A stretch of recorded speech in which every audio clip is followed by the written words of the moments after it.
Bom, o item 1 do nosso material didático, a igreja em Jerusalém, vamos começar a falar até geograficamente para a gente seguir uma sequência na história. Estamos na página 17. Como que a igreja nasce e como ela vai crescendo. Jerusalém foi o local onde eles recebem o batismo do Espírito Santo, e a partir de Jerusalém ela vai crescer. Então, o próprio Jesus havia dito, eles deveriam ficar em Jerusalém. Ok? Bom, então, para isso, vamos abrir, mantenha a sua Bíblia aberta aí, vamos ler do versículo 4 até o versículo 8. Por quê? Vai ter uma promessa agora, né, que eles deveriam ficar em Jerusalém para que ocorresse um revestimento de poder. Esse revestimento de poder é fundamental para o cristianismo. As igrejas que negam a atualidade dos dons espirituais, eu digo que esse é um pecado gravíssimo de todos os reformados e protestantes. Não é aceitável você dizer que a igreja sobrevive sem a promessa do Espírito Santo, sem os dons espirituais. Mas eles falam isso, que a igreja sobrevive sem os dons espirituais, porque eles dizem que os dons espirituais foram só para a igreja primitiva. Não estão disponíveis para a igreja hoje. Eu digo que isso é um absurdo tão grande que nem a Babilônia apocalíptica, nem a Igreja Católica nega isso, tanto que ela criou o movimento carismático lá, né, colocar algumas pessoas para simular que está recebendo o Espírito Santo. Nem a Igreja Católica nega isso, porque na história nós sabemos que ela inclusive emitiu documentos proibindo outras igrejas de praticarem os dons espirituais e falar em línguas espirituais e profetizar. Existe documento proibindo isso.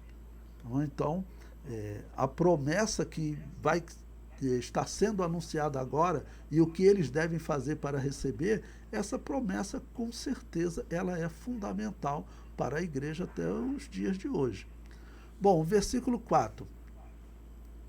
E estando com eles, determinou-lhes que não se ausentasse de Jerusalém, mas que esperassem a promessa do Pai, que disse ele, de mim ouvistes.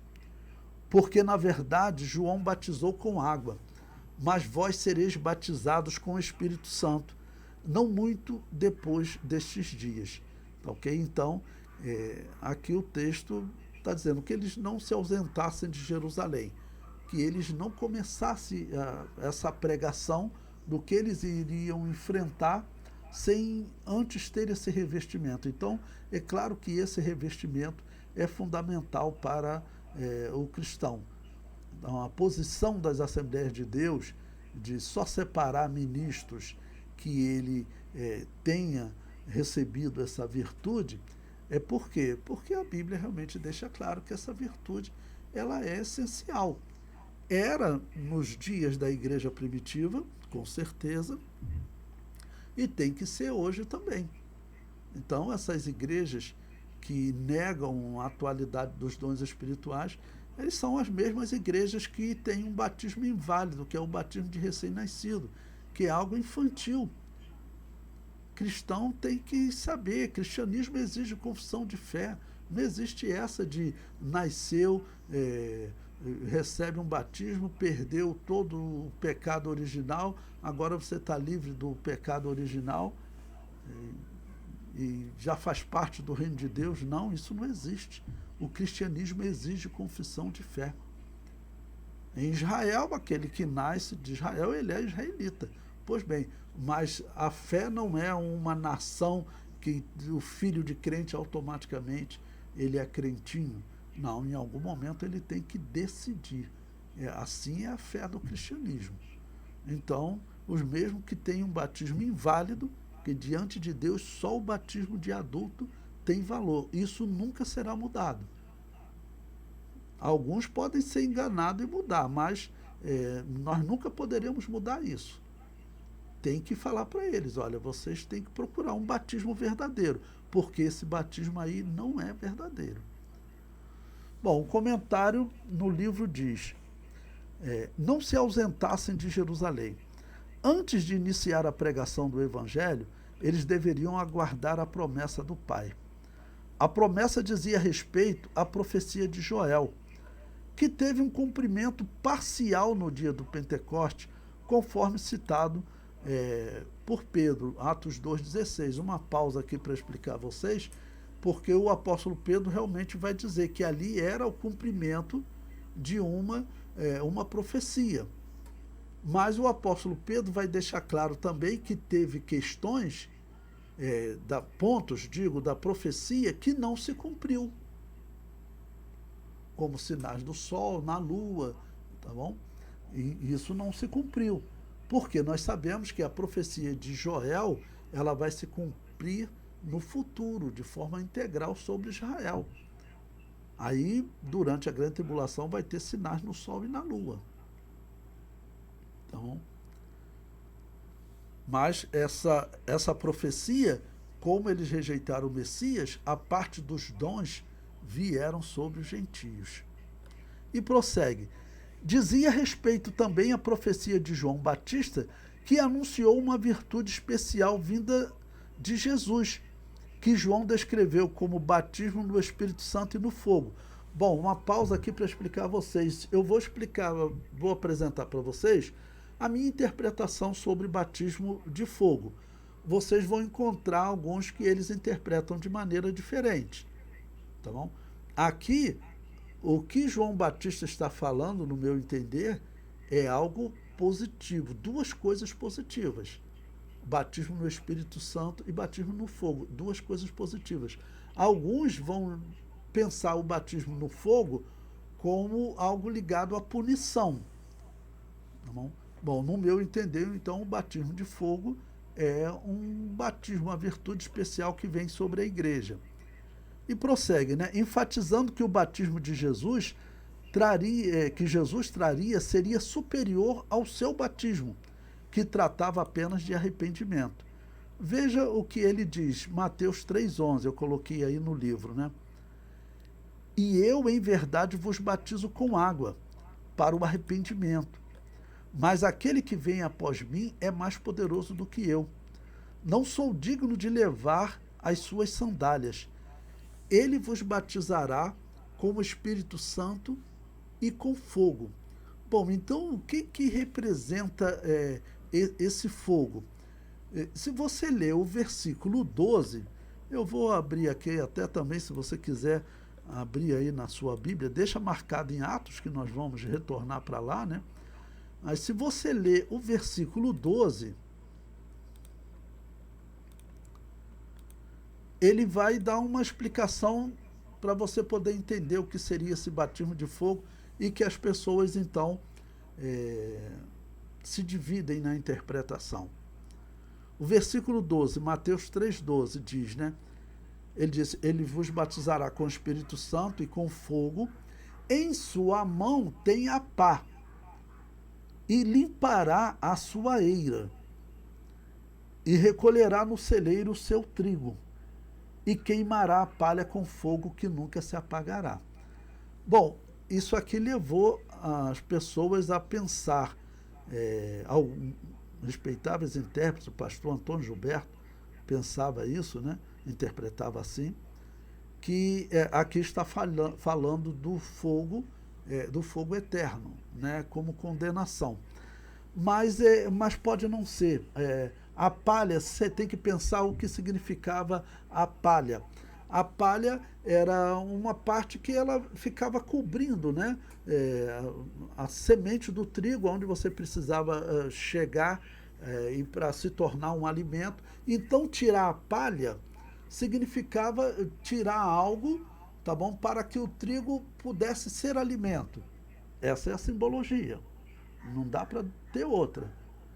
Então, o que significa tirar a palha? É tirar algo de nós, tá bom?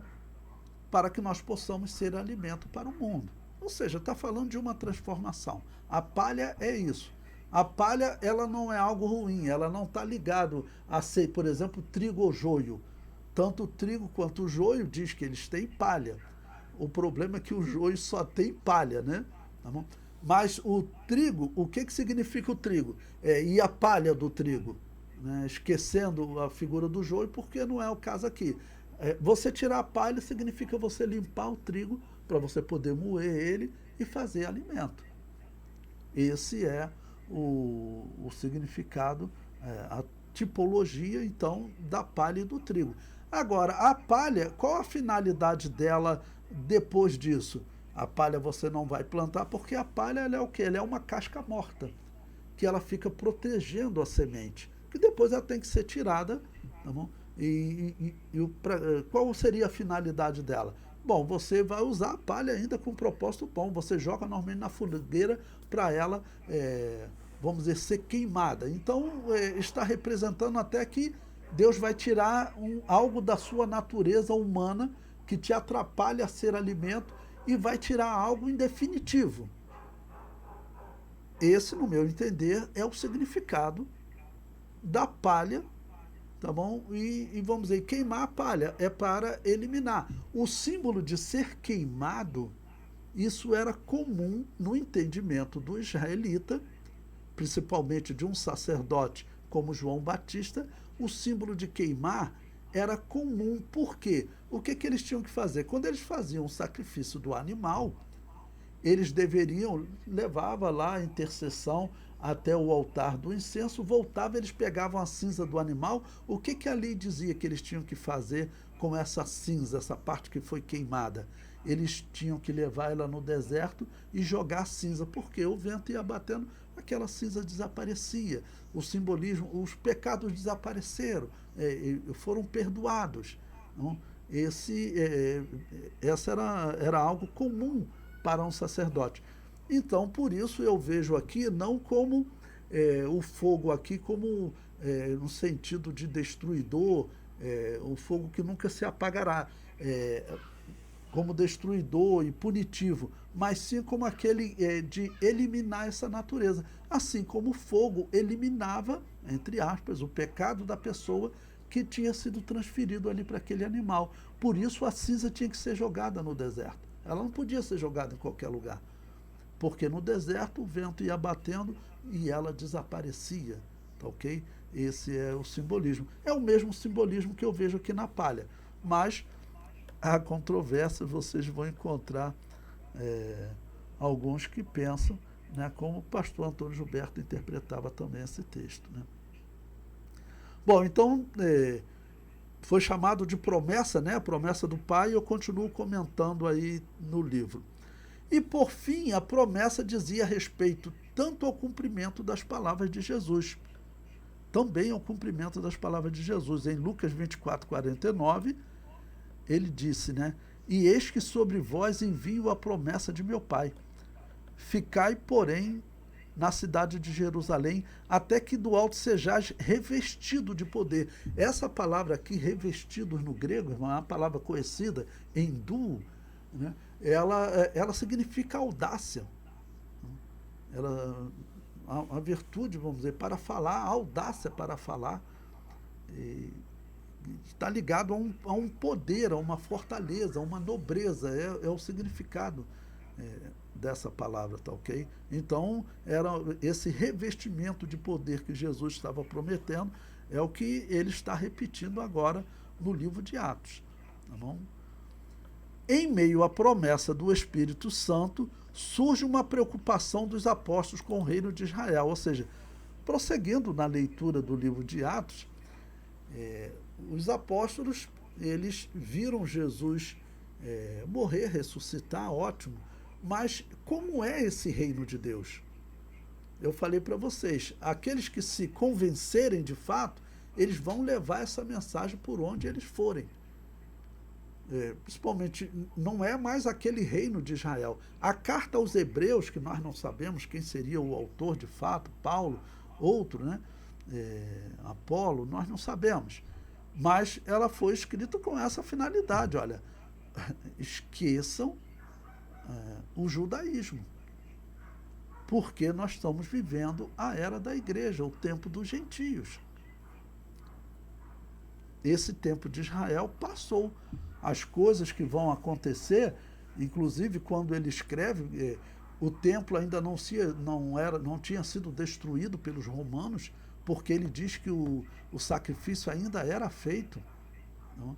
Mas ele está avisando, olha, esse, o tempo dessa nação passou, agora é o tempo da igreja. Toda a igreja vai defender que Israel voltará a ser o povo de Deus, aí durante o milênio, ainda aqui na terra, eles se converterão. Okay? Só católico, protestante e reformado que prega que nós estamos vivendo o reino de Deus, o milênio.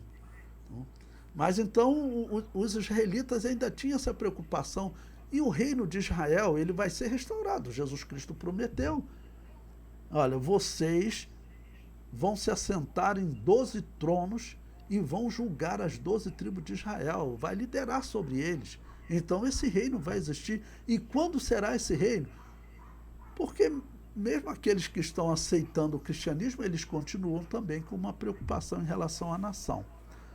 Bom, botei até no livro esses 2 versículos, né? Que diz, versículos 6 e 7.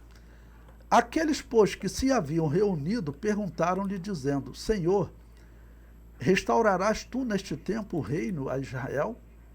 Ou seja, quando ele voltar. Né? E disse-lhes, não vos pertence saber os tempos. Note aí no livro que eu sublinhei essa palavra tempos aí para vocês. Não? Por quê? Eu não disse para vocês que Pentecostes está profetizado em Levítico 23? Quando você vai lá na sua tradução, que normalmente está escrito festas em algumas traduções, solenidades, na nossa tradução corrigida, normalmente está escrito solenidades. O termo hebraico, na verdade, lá significa tempos, tempos determinados. Não são festas, são tempos determinados. E Jesus Cristo usa aqui a mesma expressão. Ele diz, não vos pertence saber os tempos. Lembrando que Jesus, o idioma que ele usava era o aramaico. Quando ele falou isso, ele falou em aramaico. Bom, Lucas escreveu em grego. Em aramaico, provavelmente Jesus usou a mesma expressão que está lá em Levítico 23, a palavra hebraica moadim, tempo determinado. Porque essa palavra era muito comum, aparece diversas vezes no Antigo Testamento, falando do tempo determinado. Okay? Então, provavelmente Jesus em aramaico falou moadim, tempos determinados. Não vos pertence saber os tempos ou as estações que o Pai estabeleceu pelo seu próprio poder. Porque ele estabeleceu a hora, o dia, o mês e o ano da morte do Messias. E Jesus também deixou claro que o dia e a hora da volta de Jesus está determinado também. Nós não sabemos o dia e a hora, mas que está determinado, está determinado. Então, o dia e a hora que Israel tem o reino restaurado, pela profecia, no final da grande tribulação. E isso tem, claro, alguma coisa a ver também com a igreja, porque a igreja ou ela é arrebatada 7 anos antes, ou ela passa pela grande tribulação, estamos vivendo também essa era de Israel. A Assembleia de Deus defende que não, porque claramente Jesus morreu na semana 69. Tem uma semana para se cumprir daquela era de Israel. Então faz sentido acreditar que nós vamos ser tirados antes. Diferente da Babilônia apocalíptica, a Igreja Católica sempre defendeu que nós já estamos vivendo Apocalipse 20, o reino de Deus, e os protestantes reformados seguem a mesma linha herética, que nós já estamos vivendo o reino de Deus, que Satanás está preso há muito tempo. Satanás teria sido preso nos dias de Constantino, alguns dizem até que ele teria sido preso nos dias de Jesus. E já se vão 1996, quando Jesus teria morrido, né? E já se vão 1996 anos da morte de Jesus, então, de Constantino, 1700 anos, ou seja, o diabo estaria preso há 1700 anos. Tem reformado que fala isso, aí no YouTube, né? O Hernan Dias Lopes fala isso. Uma coisa horrível, um erro clássico horrível. Ok? Então, esses tempos, eles envolvem a igreja de Israel. Em algum momento, a profecia sobre a igreja se encontra com a profecia de Israel. Até porque Jesus, ele deixou claro que sinais aconteceriam em Israel para nos alertar.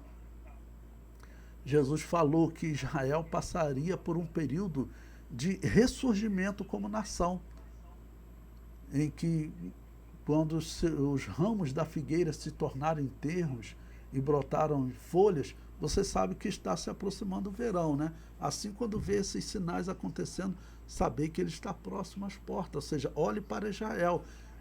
E nós olhamos.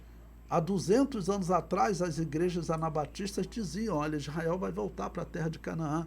Isso se cumpriu, enquanto católico, protestante e reformado diziam não, Israel não é o relógio de Deus. Eles falam isso aí hoje na internet.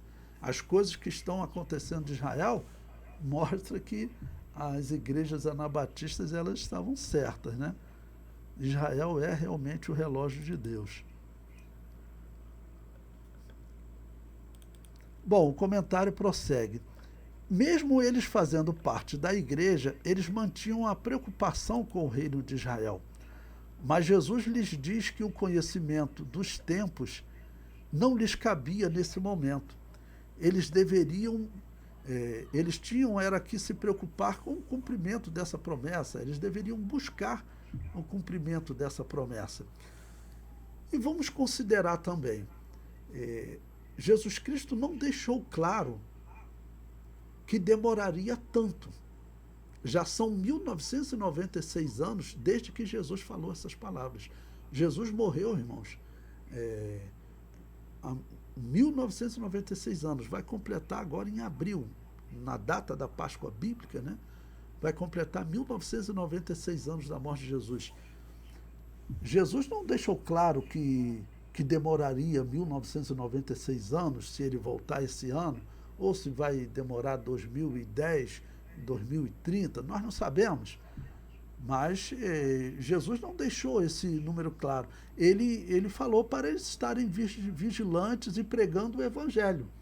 O quanto tempo faltava para a morte de Jesus, o que nós observamos que em toda a história da igreja, tanto cristãos, discípulos de João, que continuam escrevendo na história da igreja, tanto cristãos quanto até as seitas, como a igreja católica mesmo, né?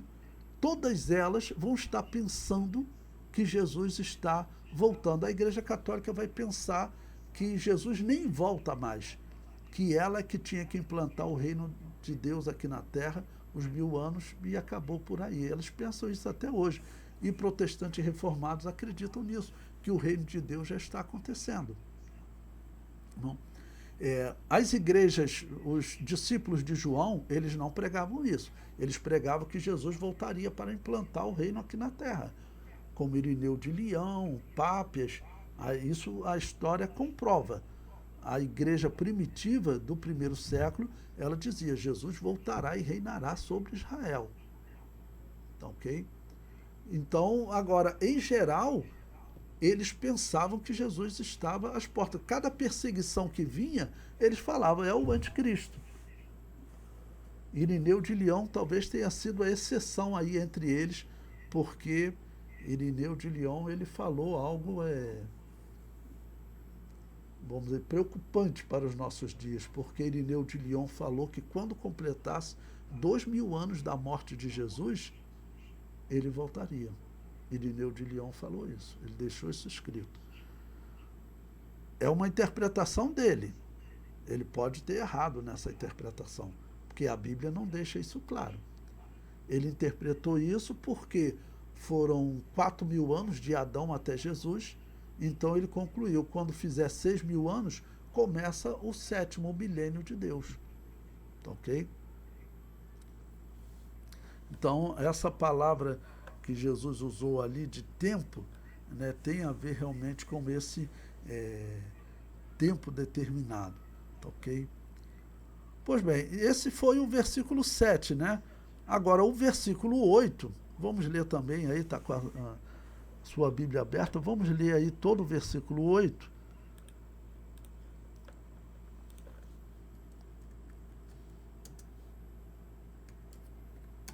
Ele diz: mas recebereis a virtude do Espírito Santo, que há de vir sobre vós, e ser-me-eis testemunha, tanto em Jerusalém, como em toda a Judéia e Samaria, e até os confins da terra. Bom, então Jesus deixou claro aqui que para ser testemunha, você precisa dessa virtude. Você precisa dessa virtude. Os batistas gerais, que nós consideramos irmãos, os batistas gerais, eles acreditam que nós precisamos, que os dons espirituais existem, diferente dos protestantes e reformados. Os batistas gerais também, eles por via de regra, eles não se dizem protestantes. Eles dizem também que eles seguem a doutrina do sucessionismo, ok? A doutrina que diz que nós saímos de igrejas anabatistas que sempre existiram fora da Igreja Católica. Mas quanto aos dons espirituais, eles acreditam que no momento que você recebe Jesus, você recebe esses dons espirituais. Eles estão todos à sua disposição, né? Você já começa a ser usado por Deus automaticamente. Isso acontece com todos. Bom, eu destaquei aí no livro o ser testemunha, ser-me-eis testemunha. É interessante, se você pegar um dicionário de grego, você vai procurar aí no original, vai estar escrito mártir. Mas não é que Jesus estava querendo que todos fossem mortos, porque hoje, quando se fala em mártir, a pessoa pensa em alguém que foi morto, que foi martirizado por causa do Evangelho. Mas o termo mártir foi usado na história pela Igreja Católica para descrever aqueles que foram mortos. Mas, na verdade, mártir significa testemunha. Mas por que foi utilizado? Porque os cristãos, durante a perseguição, era exigido dele: você é cristão? Aí tinha alguns que chegavam e negavam, né? E outros diziam: sim, eu sou cristão. Ou seja, ele dava testemunho. Aí ele era morto. E aí ele deu testemunho e foi morto. Então, a palavra testemunho passou a ser sinônimo de morte. Se você der testemunho, você vai morrer. Agora, se você negar esse Jesus, então você vive. Isso foi falado, por exemplo, para Policarpo. E ele deu testemunho, muitos outros, e assim foram mortos. Então, a palavra no original aqui é mártir. E está dizendo que o cristão realmente ele precisa dessa virtude para dar testemunho. E aqui eu destaco novamente o terrível erro das igrejas protestantes e reformadas, que desenvolveram a heresia que diz que a Igreja de Jesus pode sobreviver aqui na Terra sem os dons espirituais. Esse erro é gravíssimo. Tá ok? Bom, e também nesse versículo 8, disse que eles seriam testemunhas, né? Então, mártir, testemunha, em Jerusalém, Judéia, Samaria e até os confins da terra. O que é isso? Jesus deu referências geográficas. Jerusalém, vocês conhecem, é a cidade, né? Então eu comentei aí abaixo, olha. Quando eles fossem revestidos de poder, eles seriam testemunhas em Jerusalém. Representa a cidade onde habitamos. Jerusalém era uma cidade que ficava onde? Na Judéia. A Judéia era como um estado. Por isso eu comento aí abaixo. Judéia, que representa o estado, a região onde habitamos, ok? Então, aqui no Rio de Janeiro, a cidade do Rio de Janeiro tem o mesmo nome do estado, né? Então, mas você sabe que o estado do Rio de Janeiro pega até Campo dos Goytacazes, Angra dos Reis, Paraty, mas a cidade do Rio de Janeiro é aqui só o centro. Então, Jerusalém era como a cidade do Rio de Janeiro. Judéia, todo o estado do Rio de Janeiro, desde Campos até Paraty, ok? Samaria, as regiões vizinhas, um exemplo, o estado de Minas Gerais era Samaria, ok? e os confins da terra, o mundo todo.